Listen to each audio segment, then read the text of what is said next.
देवों के देव महादेव। एपिसोड की शुरुआत होती है हिमालय से गिरती हुई एक रुद्राक्ष की माला से। वह रुद्राक्ष जल प्रवाहों से बहती हुई समुद्र किनारे तक पहुंचती है, जहां मां सती अपनी बहनों के साथ भ्रमण पर होती हैं। सती उस रुद्राक्ष को देखती हैं, उसकी ओर आकर्षित होती हैं और उसे उठाकर प्रसन्नता से अपनी बहनों को दिखाती हैं। वे पूछती हैं कि यह कैसी माला है। उनकी एक बहन आश्चर्य से बताती है कि यह रुद्राक्ष उन लोगों से जुड़ा है जिनकी आस्था और विश्वास उनके पिता प्रजापति दक्ष की मान्यताओं से बिल्कुल अलग है। यदि दक्ष को यह पता चले तो वे बहुत नाराज होंगे। सती थोड़ी अनमने मन से वह रुद्राक्ष बहते जल में छोड़ देती हैं। वे सब महल लौटते हैं, जहां दक्ष एक भव्य भगवान विष्णु की मूर्ति का अनावरण करने जा रहे हैं। जैसे ही मूर्ति का अनावरण होता है, वहां उपस्थित कई ऋषिमुनि और पंडित यह देखकर हैरान रह जाते हैं कि मूर्ति अधूरी है। मूर्तिकार, जो मूर्ति बना रहा था, पुरस्कार लेने से मना कर देता है। वह कहता है कि यह उसका सौभाग्य था कि वह इस कार्य के लिए चुना गया, लेकिन वह स्वयं भी व्यथित नजर आता है। समारोह के बाद मूर्ति को मंदिर में स्थापित किया जाना होता है, लेकिन कई प्रयासों के बाद भी मूर्ति अपनी जगह से हिलती नहीं। दक्ष यह तय करते हैं कि भगवान विष्णु को प्रसन्न करने हेतु यज्ञ किया जाएगा, जिससे मूर्ति की स्थापना सफल हो सके।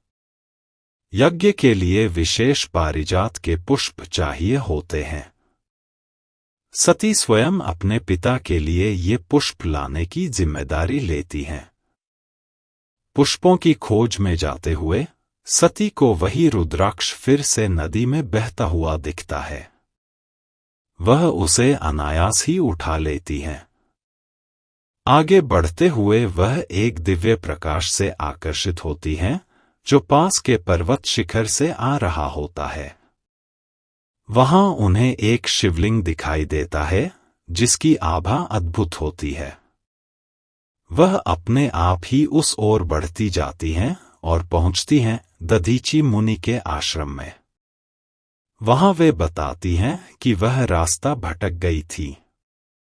दधीची ऋषि मुस्कुराकर कहते हैं कि उनका आना संयोग नहीं, बल्कि नियति है। वह बताते हैं कि विष्णु यज्ञ की विफलता भी नियति है, क्योंकि वह मूर्ति तब तक पूर्ण नहीं हो सकती जब तक उसमें शिव का स्थान न हो। वे समझाते हैं कि ब्रह्मा सृष्टिकर्ता, विष्णु पालक और शिव संहारक, ये त्रिदेव हैं और सृष्टि इन तीनों के संतुलन से चलती है। वे यह भी बताते हैं कि उनके शरीर पर लगी भस्म इस सत्य की याद दिलाती है कि हर वस्तु अंततः भस्म में मिल जाती है, लेकिन रुद्राक्ष एक बीज की तरह आत्मा का प्रतीक है, जो अविनाशी है और परमात्मा से मिलने के लिए जीवित रहती है। सती अपनी मान्यताओं से टकराव के कारण रुद्राक्ष को आश्रम में शिवलिंग के समीप छोड़ देती हैं और फूल लेकर महल लौट जाती हैं। यज्ञ पूरा हो जाता है, लेकिन मूर्ति फिर भी नहीं हिलती। मूर्तिकार के आग्रह पर सती अपने पिता की प्रतिष्ठा बचाने के लिए मूर्ति में शिवलिंग को सही स्थान पर स्थापित करती हैं, और चमत्कार, मूर्ति स्वयं ही सरलता से मंदिर की ओर बढ़ जाती है। दक्ष यह देखकर क्रोधित हो जाते हैं। वे मानने को तैयार नहीं होते कि शिव भी कोई देवता हो सकते हैं।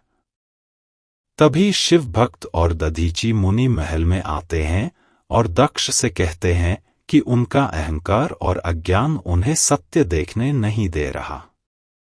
वे सती से आग्रह करते हैं कि वह सच्चे मन से केवल एक पत्ता अर्पित करें और देखें कि भोलेनाथ शिव कितनी सरलता से प्रसन्न हो जाते हैं। जैसे ही सती वह पत्ता अर्पित करती हैं, एक दिव्य प्रकाश फैलता है और भगवान शिव स्वयं मंदिर में प्रकट होते हैं।